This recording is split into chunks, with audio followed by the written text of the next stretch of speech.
Ni pour ni contre, bien au contraire. Ce matin, on va parler sport, on va parler hockey sur glace notamment, et on va parler notamment du Fribourg-Gotteron qui poursuit sa belle dynamique en s'imposant 3-2 samedi à Lausanne lors de l'acte 1 des demi-finales. Solide et efficace, les Dragons confirment leur montée en puissance après leur victoire au bout du suspense contre Berne en quart de finale. De son côté, le LHC n'a pas su capitaliser sur sa qualification face à Langnau. Malgré davantage du terrain, les Lausannois ont cédé face à une équipe fribourgeoise opportuniste, sans briller, mais terriblement réaliste. Les deux formations se retrouveront donc demain mardi à la BCF Arena pour l'acte 2, déjà décisif, un derby roman sous haute tension qui relance un débat brûlant, dont ni pour ni contre, bien au contraire ce matin. Fair play et rivalité peuvent-ils vraiment coexister ? Eh bien, on va en parler, on va jeter un petit coup d'œil à notre sondage dans un instant. Et c'est notre question, donc sondage sur le site mlemedia.ch. On en débat ce matin avec Michael Ngoy, bonjour. Bonjour. Merci d'être avec nous. Chris Wolf, bonjour Chris. Bonjour. Et puis John Gobi, bonjour John. Bonjour. Bonjour à tous les trois, merci d'être là. Merci Mike Perez d'être là aussi pour débattre autour de cette question. Fair play et rivalité peuvent-ils vraiment coexister ? Sans plus attendre, je vous propose de jeter un petit coup d'œil à notre sondage en ligne sur le site mlemedia.ch. Et là, oui, à 54%. Oui, à 54%, qui est d'accord avec ce sondage. Ça peut coexister, le fair play et la rivalité finalement, John Gobi ? Bien sûr, on est rival sur la glace, mais on est collègues avec Chris, avec le LHC, et puis on a des très bonnes discussions. Et puis, ce qui se passe maintenant de l'hockey roman, c'est quelque chose d'incroyable. Les prochains 3 ans, il y aura aussi une équipe romande en finale, et puis la Suisse allemande regarde de manière différente la Suisse romande à niveau du hockey, et puis c'est grâce à la belle collaboration qu'on a entre clubs romands. Ouais, Chris Wolf, même constat ? Pareil, je crois que c'est pas quelque chose d'incompatible, au contraire. Ouais, au contraire, nos fans, eux, ont tendance évidemment à supporter, à soutenir leur club, c'est bien normal. Et puis en tant que dirigeant, tu te dois d'avoir une vision un tout petit peu plus large, en hauteur, en largeur, sur tous les aspects qui entourent le hockey. Et comme vient de le dire John, l'important c'est que le hockey roman soit pris en considération aujourd'hui. C'est le cas, et on est deux à être dans le dernier carré. C'est bien. C'est bien, ouais. Michael, même avis aussi ? Absolument, surtout vis-à-vis du point de vue des joueurs, beaucoup de rivalité, mais à la fin beaucoup de fair play. C'est vrai qu'il y a beaucoup d'émotions, il y a beaucoup. C'est vrai qu'en plus on arrive dans 2 équipes dans le dernier carré. C'est sûr qu'il y a beaucoup d'animosité aussi, mais il y a beaucoup de respect. Et ça, à la fin, même des fois, on peut, comme on dit, lâcher les gants, avoir quelques échauffourées, mais à la fin, il y a toujours une poignée de main et beaucoup de respect pour l'adversaire, qui que soit, même si c'est un gros derby comme ça. C'est tellement important. On a parlé d'émotion, et l'émotion, forcément, là, elle passe par-dessus. Nous, c'est un peu compliqué parce qu'on aime bien les deux nos. On est un petit peu embêtés quand même, mon cher Mike. Oui, effectivement. On est un peu embêté. Enfin, je sais pas, moi je parle pour moi. C'est ni pour ni contre, bien au contraire. Exactement. Je suis un peu non, mais la preuve que ça peut cohabiter, c'est que on a John et on a Chris sur ce plateau, donc on peut effectivement, tout en étant rivaux, tout en étant adversaires sur la glace et même en coulisses aussi, parce qu'on est aussi parfois un peu adversaires en coulisses quand il s'agit notamment d'aller chercher un joueur ou des choses comme ça. Et ça n'empêche pas qu'effectivement on peut faire des choses ensemble et faire les choses bien ensemble. Et la preuve, on l'a effectivement avec ce hockey roman qui se porte bien en ce moment.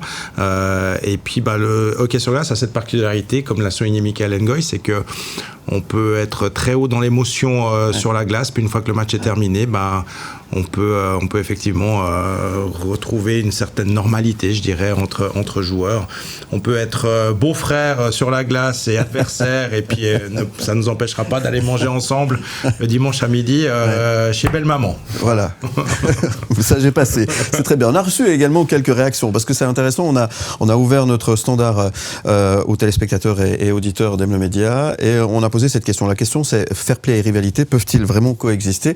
Je vous propose d'écouter déjà ces réactions, puis on va pouvoir débattre autour de ce que vous allez pouvoir entendre là tout de suite. Écoutez bien. Salut Aime le Média, je pense qu'au niveau sport, le fair play et un petit peu de duel peuvent bien faire match. Après, toujours dans la bienveillance de tout un chacun. Voilà, belle journée. Alors, je pense que le fait que l'un n'empêche pas l'autre, et que c'est ce qui fait d'ailleurs toute la beauté du sport, hein, que ce soit en équipe ou en individuel, lors des grandes compétitions ou même de simples matchs amateurs. Voilà, il y a toujours de la rivalité, néanmoins du fair play, que ce soit entre les joueurs, que ce soit entre les supporters, et c'est ce qui en fait toute la beauté. Pour répondre simplement, oui, ça peut coexister, ça l'a toujours été, j'espère que ça le continuera longtemps. Allez, belle journée à vous. Bon, pour débattre, ça va être un peu compliqué aujourd'hui, il y a tout le monde qui est d'accord. Tout le monde est d'accord, mais c'est très bien. Non, mais après, il y a quand même cette culture chez les ultras, ça c'est clair. Là, allez pas dire à un ultra de Lausanne ou de Fribourg, ils sont sympas ceux d'en face. Ça, effectivement, les ultras, eux, ils sont, on va dire, un peu moins ouverts, je dirais, à cette notion de cohabitation entre le fair play et la rivalité. John, Chris. Yann. Non, merci. Écoute, oui, tu as raison, mais en même temps, eux aussi sont regroupés au travers d'une association connue de tous, Profane.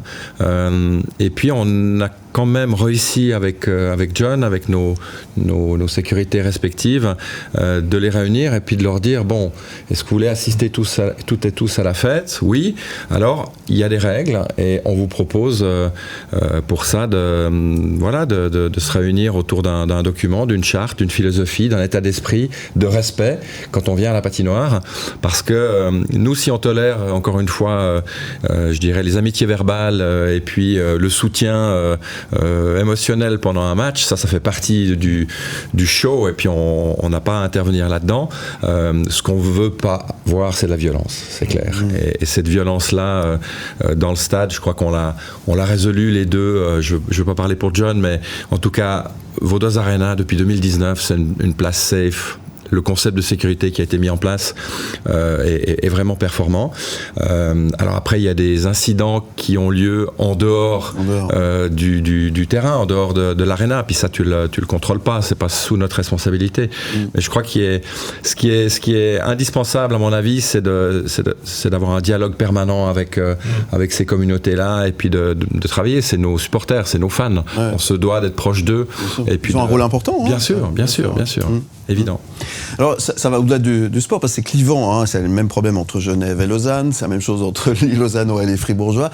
Tu sens ça aussi, John, de ton côté vous avez aussi mis un dispositif en place pour pouvoir évidemment peut-être calmer un peu certaines ardeurs. Qu'est-ce qui se passe de votre côté? Quel constat vous faites du côté de Gauthieron?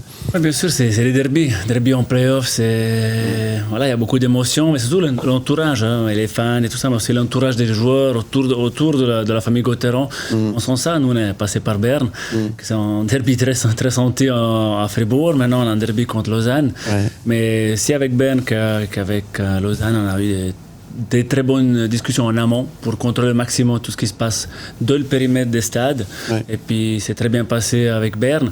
On a eu des accidents en ville de Berne, mais ça, on ne peut pas les contrôler. Ouais. Et comme il a dit Chris, on discute pratiquement avec les autres clubs pour maîtriser le maximum des paramètres, mais on sait que l'être humain, des fois, il y a des émotions, et des émotions, des fois, c'est dur à cadrer.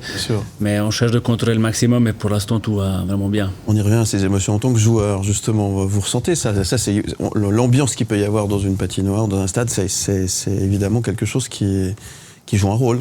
C'est crucial, c'est pour ça d'ailleurs, c'est un énorme avantage de jouer à la maison. On voit qu'à Lausanne, depuis que Jeff Ward est arrivé, depuis qu'ils ont reconstruit cette équipe au top, la patinoire est toujours pleine. D'ailleurs, c'est pas un hasard, les chiffres.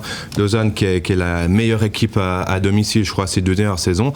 Il y a une bonne raison là derrière. Et c'est vrai que nous, en tant que joueurs, jouer à la maison avec un public, aussi à Fribourg, tous les matchs sont à guichet fermé. Donc aussi, surtout l'année passée, une des meilleures équipes aussi à la maison, d'aller jouer à Fribourg, c'est vraiment pour toutes les équipes. On sait que si tu prends un goal dans les premières 5 minutes, ça peut être un enfer. On a vu, surtout je prends l'exemple de Lausanne cette année, ou bien l'année passée Fribourg qui a fini 2e. On savait que l'équipe qui prenait un goal dans les premières minutes allait sûrement passer une très très sale soirée. Donc vraiment, on sait que tout ce qu'il y a derrière, on savait qu'à l'époque, quand je jouais à Fribourg, qu'il y avait un Fribourg-Berne. On savait que depuis déjà la gare, il y avait toute la sécurité, la police qui était là pour escorter les fans bernois et puis que ça doit partir dans tous les côtés. Ça fait partie du sport. Comme on dit, des choses qu'on peut pas contrôler. Il y a l'alcool, il y a toutes ces choses qui fait avec les émotions que des fois ça part un petit peu dans tous les sens. Mais c'est vrai que en général, dans l'enceinte de la patinoire, il y a quand même certaines valeurs autour du hockey, au niveau des joueurs, au niveau de ce sport. C'est pas forcément comme le foot ou un autre sport. Il y a beaucoup de respect, il y a beaucoup de valeurs et des fois, il y a des choses qu'on peut pas contrôler. Mike. Lausanne-Fribourg, c'est aussi une rivalité en dehors du sport, en dehors du hockey sur glace. C'est aussi une rivalité cantonale. Oui. On aime bien, dans le canton de Vaud, chambrer un tout petit peu les Fribourgeois qui se défendent comme ils peuvent. Vous le ressentez, John qui, par exemple, a joué à Lausanne, qui aujourd'hui est à Fribourg. Comment est-ce que vous ressentez cette rivalité qui va au-delà du sport, mais qui est vraiment au niveau de la population même? Oui, c'est une réalité comme en famille, disons, comme entre cousins, quoi. Des fois, on se chambre, et puis il y a aussi un historique. Maintenant, c'est créé depuis quelques années à niveau sportif, parce que Lausanne, elle a monté en 2013. On a créé aussi des histoires à travers ces derbies, et maintenant, la rivalité, elle augmente. Mais aussi, c'est deux régions différentes, avec des cultures différentes, mais qui se ressemblent énormément. Voilà, c'est comme une famille que des fois, on se chambre, on se taquine, mais à la fin, on reste une famille. Allez demander aux broyards s'ils sont plutôt vaudois ou fribourgeois, puis on essaiera de résoudre le problème. Oui, c'est une bonne question, effectivement. Fair play et rivalité peuvent-ils vraiment coexister? C'est notre question sondage sur le site mlemedia.ch. On regarde si ça évolue, ce sondage depuis tout à l'heure. Vos réactions donc sur mlemedia.ch. Ça bouge un peu là, on est un peu déstabilisé là. Là, ça déstabilise un peu. On a passé à 60%. Non, continue. Pardon? Ils sont réveillés. Ils sont réveillés, c'est le décalage horaire, ça, effectivement. Le décalage, puisqu'on a changé d'horaire. Vos messages sont attendus au 079 121 9000. Vos réactions sur le site mlemedia.ch. Et on revient dans un instant avec Michael Ngoy, Chris Wolf et John Gobi sur le plateau pour débattre autour de cette question. Fair play et rivalité peuvent-ils vraiment coexister? Vous ne bougez pas. À tout de suite sur mlemedia et Canal+. Ni pour, ni contre, bien au contraire. Play et rivalité peuvent-ils vraiment coexister? On attend vos réactions sur notre site mlemedia.ch, sur notre question sondage ce matin, et question dans notre débat, ni pour ni contre, bien au contraire, avec nos invités Michael Ngoy, Chris Wolf et John Gobi. On parle bien sûr hockey sur glace notamment, mais c'est valable effectivement le fair play et les rivalités, c'est valable également dans tous les sports. Ce matin c'est le hockey qui est à l'affiche bien évidemment. On a reçu pas mal de messages au 079 121 9000. On a aussi reçu des messages sur notre compte Instagram. On aura l'occasion de lire quelques réactions d'ici quelques instants. Là, je vous propose d'écouter. Il y a quelques années en arrière, sans doute que oui, mais maintenant on arrive à des points où les gens veulent en découdre, alors que ce n'est que du sport, ça doit être du plaisir. Finalement, cette rivalité ruine vraiment le sport en lui-même, mon avis. Bonne journée. Oui, alors bonjour, en tant que porte-parole de la masse non silencieuse des supporters de hockey de Suisse romande, c'est difficile. La seule bonne nouvelle, c'est qu'on aura un Roman qui sera en finale. Mais après, pour qui faut choisir, pour qui faut voter, pour qui dire qui sera le meilleur, je ne sais pas. Il faudrait quand même qu'une équipe romande aille enfin un trophée sur la cheminée et pas dans la cheminée. Après le Genève Servette, c'est vrai que le Lausanne Hockey Club mériterait. Alors vous me direz, Gauthieron a déjà un trophée, mais bon, la Coupe Spengler, c'est pas une coupe, c'est un allume-feu. Allez, bon match à tous. C'est vrai qu'elle est en bois, la coupe. Ça crame bien. C'est vrai que c'est dangereux de mettre une coupe en bois à des dragons, quand même. Fribourg aimerait bien un deuxième trophée cette année. Petite boutade au passage. Non, mais c'est intéressant ce que vient de dire cet auditeur. Effectivement, ce qui est important, c'est que les romans, il faut que ce soit des romans qui soient pour le hockey suisse. C'est bien que les romans soient bien représentés. Chris Wolf, John Gobi, qui veut prendre la parole? Quand on parlait avant, c'est clair que maintenant la National League a changé. L'équilibre a changé. Ils pensent plus vers la Romandie. Dernières années, c'est la preuve. Genève champion, Genève en Champions League champion aussi. Ouais. Lausanne en finale l'année passée. Cette année, il y aura un des deux en finale aussi. Et on voit que le Romand prend de plus de place. Et c'est bien. Mais on voit aussi que les autres clubs suisses allemands, ils nous contactent, ils nous posent des questions, ils nous regardent. On a les deux plus belles patinoires de Suisse, ça c'est en fait. Ouais. Et puis maintenant, voilà, il y a beaucoup de choses qui sont faites en Suisse romande, elles sont observées, elles sont aussi même copiées. Alors, à niveau des clubs, on a vraiment beaucoup de chance. Et puis surtout, c'est une rivalité, oui, mais comme il a dit avant Chris aussi, on discute tout le temps. Si on a des questions par rapport à des choses qu'on fait en lanterne, on se les pose, on se répond, on s'aide. Mais pas sur la glace, bien sûr, chaucun veut gagner. Mais en dehors de la glace, on collabore très très bien ensemble. Le rester du sport avec ses belles valeurs, bien évidemment. Ce que disait l'auditeur ou téléspectateur précédent, il disait qu'il faut absolument découdre. C'est vrai ça? Vous ressentez ça Pas forcément. Hein. Oui, bien sûr. Sur la glace, les joueurs, ils veulent gagner, c'est des compétiteurs. Alors ça, oui. Donc tu vas dans le vestiaire, puis tu vas leur demander leurs ambitions maintenant. Tu auras un 100% à Lausanne et un 100% à Fribourg, on veut gagner. En tant que dirigeant, la vision, des fois, elle est un petit peu plus large. C'est pas le focus, il n'est pas que sur le titre et pas que sur une coupe. On a une autre responsabilité. Et je crois qu'un club comme Lausanne, aujourd'hui, agit vraiment comme une locomotive. On est aussi dans une période assez favorable pour le sport lausannois, avec un club de foot aussi qui est en bonne santé, qui joue bien. Et puis je pense qu'on doit être des locomotives, on doit être des moteurs, on doit être des exemples pour tous les jeunes qui veulent pratiquer du sport, de l'activité physique. Et puis c'est aussi le rôle d'un club, c'est la cohésion sociale. Et on a ce rôle-là avec tous les autres clubs du canton de Vaud, d'être des grands frères, de pouvoir les aider, de pouvoir partager notre savoir-faire. On a une chance incroyable et inouïe aujourd'hui de faire partie de l'élite et puis d'être arrivé en demi-finale. Moi, l'autre jour, on m'a encore dit, mais ça va, vous êtes heureux, vous êtes content? Mais oui, parce de nouveau, on est invité dans ce dernier carré à la table des demi-finalistes d'une des meilleures ligues du monde. Donc oui, fatalement, on est très heureux. Ouais, la classe, effectivement.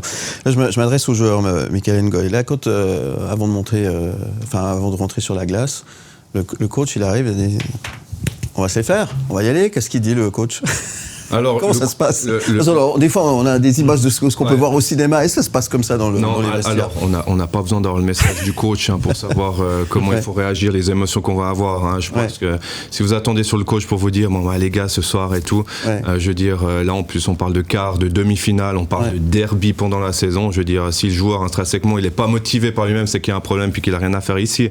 Donc, c'est vrai que le coach, il essaie un petit peu de trouver les bons mots, en tout cas, pour le contexte général, mais je crois que c'est dans le joueur. Tu arrives à un quart de finale, à un demi-finale, qui que ce soit l'adversaire, et encore par-dessus ça, tu rajoutes un derby. Je veux dire, la motivation à la Socombe, c'est pour ça que tu fais du hockey, c'est pour ça que tu rêves de faire du hockey depuis tout petit. Aujourd'hui, on a des spectateurs qui ont 5-10 ans, qui sont à l'école de hockey, qui ont du 13, du 15, du 17, qui rêvent de pouvoir un jour avoir ces moments-là, puis quand tu y es, il y a t'as besoin de personne pour te motiver. Et dans la tête, il se passe quoi quand on est sur la glace? Est-ce qu'on est concentré à fond? Qu'est-ce qui se passe? Il y a quelque chose qui s'appelle l'adrénaline. Ça, c'est quelque chose que les gens ils n'arrivent pas forcément à se rendre compte, parce que finalement, moi aujourd'hui qui suis plus hockeyeur, c'est des sensations que je ne retrouverai plus, que je n'ai plus vécues. Et c'est quelque chose. Alors il y a concentration à fond, début de match, il y a cette nervosité, mais c'est une bonne nervosité. C'est vraiment quelque chose que tu ressens en toi. C'est pour ça que dès que tu es dans une espèce d'euphorie, et puis en plus quand tu joues à la maison, que tu as ce bruit, qu'il y a un goal, tu as mis un bon check, tu as fait une bonne passe, tu sens le public qui part, c'est une sensation que tu as qui est indescriptible, puis qui t'augmente la confiance, et c'est vraiment des sensations incroyables. Et puis quand tu arrives à être dans cet état-là pendant toute une série, ça veut dire que tu joues bien. Quand tu arrives jusqu'en demi-finale, ça veut dire que tu as une bonne saison. Lausanne qui a été premier toute la saison, Fribourg que depuis Noël, je crois, qui est dans les trois premiers clubs, ça veut dire que ça marche bien, tu es dans un état d'euphorie vraiment incroyable, et c'est cette adrénaline qui te fait pousser. Merci de nous faire partager ça, c'est important. Effectivement, on ne se rend pas forcément compte de ce qui peut se passer pour un joueur sur la glace à ce moment-là. Effectivement, Mike, tu voulais réagir? Ouais, dans cette notion de rivalité aussi, il y a souvent le mot respect qui revient, respect sur la glace, respect dans les gradins, et c'est toujours très intéressant de voir que on peut se promener avec un maillot de Fribourg-Gotteron sur les épaules à la Vaudoise Arena sans avoir peur pour sa peau. Il y avait l'exemple de samedi soir. Moi j'ai vu pas seulement de supporters de Fribourg-Gotteron qui étaient au milieu en tribune, en place assise, au milieu des supporters lausannois. Ils n'ont pas caché leur joie. Ils se sont pas gênés quand Fribourg a marqué, quand Fribourg a gagné à la fin du match. Et ils ont bien raison de le faire. Ils n'ont pas à se cacher ni à avoir honte. Mais ça s'est fait dans le respect. Autour, il n'y a pas eu de dire assis ou je ne sais quoi. Non, il y a aussi un respect par rapport, effectivement, aux supporters de l'équipe adverse. Et ça, c'est aussi réjouissant de se dire, tu peux aller dans une patinoire, quelle qu'elle soit, avec le maillot de l'équipe adverse, sans avoir peur pour ta peau, quoi. Et en tout cas, à Lausanne, je l'ai constaté. Et j'imagine, John, qu'à Fribourg, c'est exactement la même chose. Non, c'est clair, c'est la chose la plus importante, c'est par rivalité, c'est le respect aussi.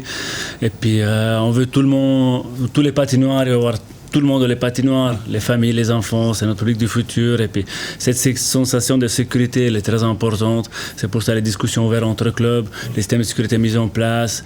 Et aussi le fait comment on communique, comment on parle de les médias. C'est très important pour calmer les choses. Et puis finalement, ça reste un match de hockey. Bon, bien sûr, c'est les playoffs, c'est la rivalité, mais c'est un match de hockey, c'est du sport. Il faut y avoir du plaisir. C'est la chose qui compte à la fin. Cette question, fair play, rivalité, peuvent-ils vraiment coexister? C'est notre question ce matin pour notre débat, ni pour, ni contre, bien au contraire, avec Michael Ngoy sur le plateau, Chris Wolf, John Gobi, troisième et dernière partie, je vais y arriver. Un petit dernier tour de table. Et avant d'enchaîner avec le tour de table, peut-être les réactions que nous avons reçues ce matin également sur notre Instagram, Mike. Qui vont exactement dans le sens de ce qu'on discutait ce matin. Julien, qui est supporter de Lausanne, qui nous dit qu'on peut être rivaux sans détester, ça rend les victoires encore plus belles. Pascal, qui lui est un supporter de Fribourg. Une rivalité saine, c'est ce qui fait la beauté du sport. Les joueurs peuvent se rentrer dedans sur la glace, mais à la fin du match, ils doivent être capables de se serrer la main. Et puis Antoine qui nous dit: je viens voir du hockey, pas une arène de gladiateurs. L'intensité, c'est bien, mais quand ça dégénère en règlement de compte, ce n'est plus du sport. C'est beau message ça, finalement. D'accord.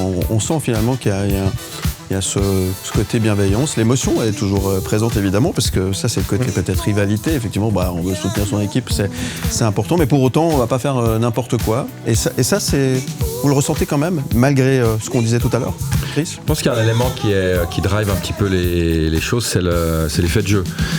Si dans un match tu as une ou deux injustices ou erreurs, ou alors un joueur qui cherche vraiment que la provocation pendant tout le match, ça peut avoir une influence sur le comportement des spectateurs et ça peut envenimer un tout petit peu la soirée. Ça se joue à pas grand-chose en fait. Oui, c'est ça. Ouais. Si on regarde le match, le premier match qu'on a eu, c'était un match qui était calme, serré, tout s'est passé sur la glace d'une manière très correcte, et puis après à la fin, c'est sûr que t'es toujours, il y a cette perspective aussi dans les playoffs de la continuité, et puis de te dire ce n'est qu'un match sur ce qu'il reste à jouer, il faut en gagner 4, tout le monde a encore ses chances. Le jour où tu es face au mur et puis que le match est décisif, puis qu'en plus ce soir-là il y a peut-être des faits de jeu qui vont un tout petit peu à l'envers, ça peut provoquer des tensions et ça peut provoquer des émotions. Ouais. Merci en tous les cas pour cette explication, Chris. John Gobi, peut-être aussi pour terminer. Ouais, moi je suis aussi d'accord, mais il faut dire aussi que le jeu a changé. À l'époque, quand on jouait avec Michael, les playoffs c'est encore différent, même les derbies c'est différent. Moi j'ai commencé les derbies à Ambry-Lugano, mais on se parlait pas pendant une semaine avec les joueurs de Lugano. Même quand on les connaissait, à l'échauffement on se parlait pas. Après match, on se parlait pas du tout. La rivalité a changé. Le hockey a changé. Depuis l'introduction de la tolérance zéro, moi je me souviens, j'étais à Genève à l'époque. On avait une équipe extrêmement dure. Je ne sais pas si tu te souviens, avec Saro, Grozek. Bien sûr, je me souviens. Lui-même, le roi du cross. Gobi, c'était pas un temps, c'est sûr. Et puis, il représentait parfait l'atmosphère genevoise. Et puis ces changements, la tolérance zéro, le hockey est devenu propre. Et puis moi je me souviens, en 2011-12, j'étais à Zurich et il y avait des joueurs de Zurich et Cloten qui habitaient ensemble dans le même appartement, et le soir ils avaient derby. J'étais là, je dis mais on est où? Et puis finalement maintenant on voit même dans le foot, moi je suis à l'époque de Roy Keane, ça c'est ce que j'aimais bien comme joueur, les gars tout ça, maintenant c'est propre, le jeu, que ça soit foot, okay, c'est propre, c'est correct, les joueurs ils se parlent avant le match, que ce soit derby, que ce soit playoff, ils se voient après match, c'est en tendance actuelle, et puis c'est pour ça la rivalité elle est là, mais avec beaucoup de respect, beaucoup de fair play, que ce soit sur la glace, sur le terrain de foot et aussi en dehors, et puis c'est ça la culture actuelle qu'on a du monde du sport en général. Ça va vite maintenant. Ça va vite, et c'est important. Michael Ngoy aussi, peut-être. Ouais, absolument, il a totalement raison. C'est vrai que le hockey a changé à partir de cette tolérance zéro. Avant, c'est vrai qu'on avait plutôt des gros joueurs sur la glace. Il y avait un petit peu beaucoup de choses qui étaient beaucoup plus tolérées.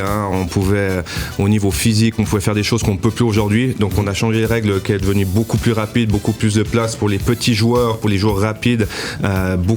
C'est vrai que par rapport à cette agressivité-là, ça a changé. Je me rappelle, nous, les derbies, quand j'étais au début à Lausanne, on jouait contre Genève, c'était la guerre. En plus, avec l'air, Chris McSorley, vrai que John Gobi, un joueur très physique, représentait parfaitement. C'est sûr qu'on sortait de la glace, on savait qu'on allait avoir des sacs de glace partout, avoir des bleus, il y avait beaucoup d'animosité.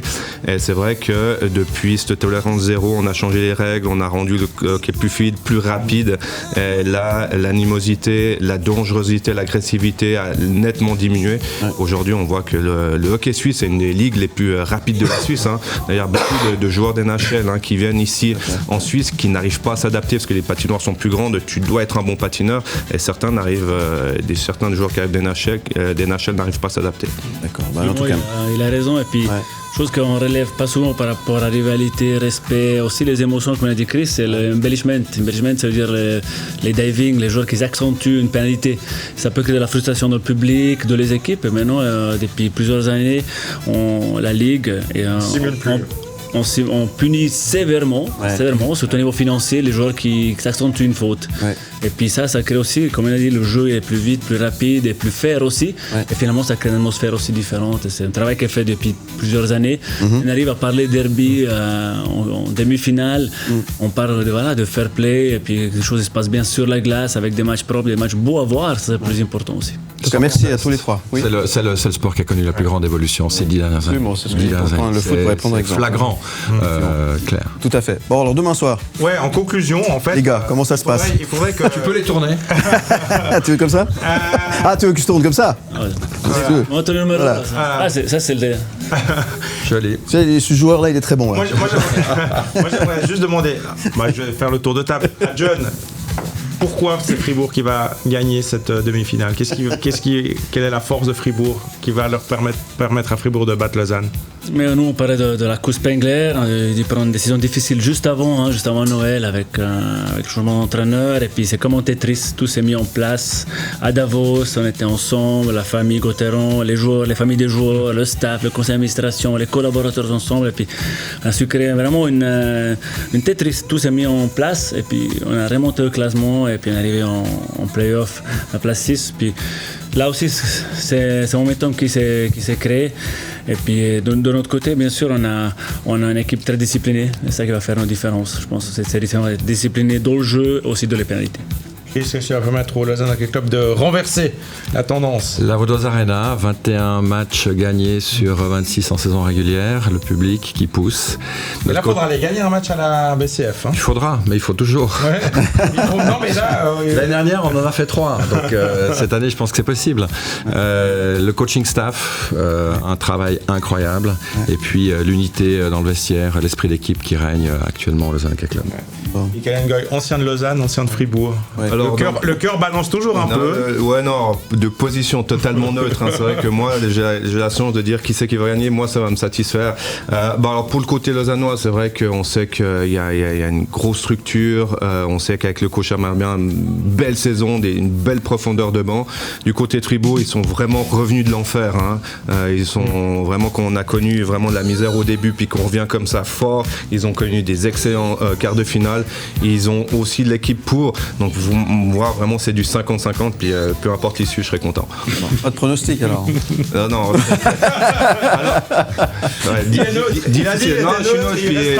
Puis honnêtement, je suis partagé, mon cœur est partagé entre les deux. En tout cas, merci d'être venu. C'était un vrai plaisir de vous recevoir ce matin, Michael. Merci. Avec grand plaisir. Merci. Voilà, et puis Chris Wolf et John Gobimer, merci à tous les bonnes chances. Que le meilleur gagne. Merci beaucoup. On est un peu embêtés, on est un peu comme Michael, on est embêtés parce qu'on aime bien les deux. Et voilà, mais en tous les cas, que le meilleur gagne. On vous souhaite évidemment de très très bons matchs, une bonne suite évidemment. Puis vous venez quand vous voulez, il n'y a pas de souci, vous serez toujours les bienvenus. Merci encore. Merci à tous et on vous retrouve en podcast et en image sur le site mlemedia.ch. Demain, vous savez, c'est le 1er avril. Ouais. Demain, on va débattre d'un truc assez rigolo. On aura l'occasion d'en parler avec Margot Haber, qui est journaliste à Watson. Elle sera là pour débattre autour de cette question. Les blagues du 1er avril vous feront-elles toujours rire ? Est-ce que vous trouvez ça toujours drôle ? Est-ce que ça a encore du sens de faire les blagues du 1er avril ? C'est notre question sondage sur le site mlemedia.ch. Votre avis Bah si Fribourg on trouvera ça pas drôle. Je savais qu'il allait dire un truc comme ça.